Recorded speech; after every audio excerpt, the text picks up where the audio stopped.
sens, il faudrait en fait réformer la façon dont on conçoit cette relation aux écosystèmes, puisque aujourd'hui, malheureusement, on a un droit qui est majoritairement anthropocentré. C'est pour ça aussi qu'on parle d'anthropocène, c'est-à-dire que l'humain est au centre de tout. Et malgré certaines avancées en matière justement de protection des droits de la nature, on a un certain déséquilibre entre les droits des particuliers, et notamment ceux des entreprises, personnes morales, et puis la protection des droits du vivant, justement, et donc intérêt général dans lesquels s'inscrivent les droits des humains. Et donc, ce qu'il faut, c'est tout simplement rééquilibrer ces droits, puisqu'on a vu que malheureusement, les droits des entreprises ont pris le pas parfois sur l'intérêt général et sur les libertés collectives, et notamment le droit à la santé, le droit à la vie, le droit à un environnement sain, qui ne sont plus garantis justement parce qu'on fait prévaloir les droits parfois de certains grands pollueurs vis-à-vis justement les droits des particuliers. Et donc c'est tout simplement doté d'un système juridique qui établit une nouvelle forme de coexistence entre les activités humaines et puis le bon fonctionnement des écosystèmes de manière générale, pour garantir tout simplement qu'on puisse continuer à habiter nos écosystèmes pour les générations qui suivent.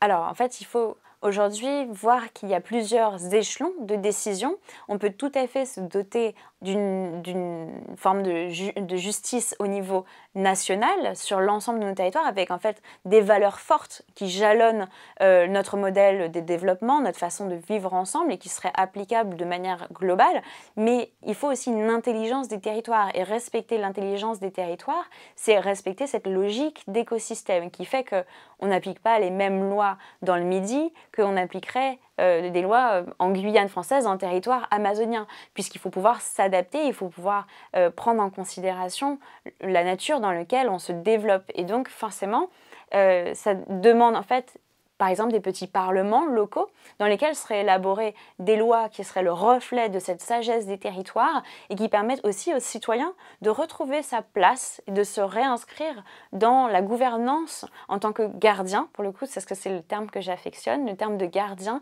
de son territoire. Gardien, c'est aussi celui qui sait prendre soin, c'est celui qui sait développer une logique et des lois qui soient respectueuses de la nature dans laquelle il vit.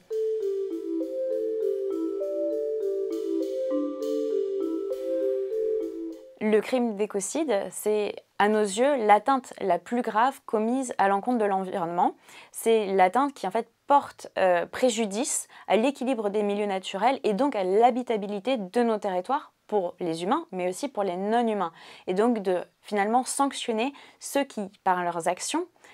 compromettent l'avenir des générations futures, mais aussi tout simplement les conditions d'existence des générations déjà actuelles. Toute l'ambition justement du projet de Wild Eagle, c'est d'être à la fois une école pour enseigner à nos étudiants ces nouveaux concepts liés aux droits de la nature, aux crimes d'écocide, aux limites planétaires, et leur demander de se projeter sur des cas concrets. On les confronte à la réalité des associations sur le terrain qui, dans des situations claires de violation des droits de la nature, n'ont pas les outils à leur disposition pour faire face, et auxquels justement on pense que la logique des droits de la nature apporte des nouvelles solutions. Donc on leur donne des cas concrets de violation des droits de la nature, par exemple justement le cas de la pollution au bout rouge de l'usine Alteo en Méditerranée. On leur demande de se projeter tel que demain, on pourrait justement aboutir à la reconnaissance du crime d'écocide en droit français. On leur dit « traitez ce sujet comme si l'écocide avait déjà été reconnu en droit français et dites-nous si ça change. Qu'est-ce que ça change finalement dans notre manière d'être au monde ?» Et donc on les positionne en tant qu'avocats des droits de la nature, et ils doivent revisiter ce droit actuel à travers la lumière justement des droits de la nature. Et donc, grâce à cette matière intellectuelle, on va permettre de nourrir les mobilisations locales et faire émerger de nouveaux plaidoyers pour la reconnaissance des droits de la nature. Mais on espère aussi inspirer d'autres personnes à utiliser ces concepts pour qu'en fait, ça devienne un langage commun.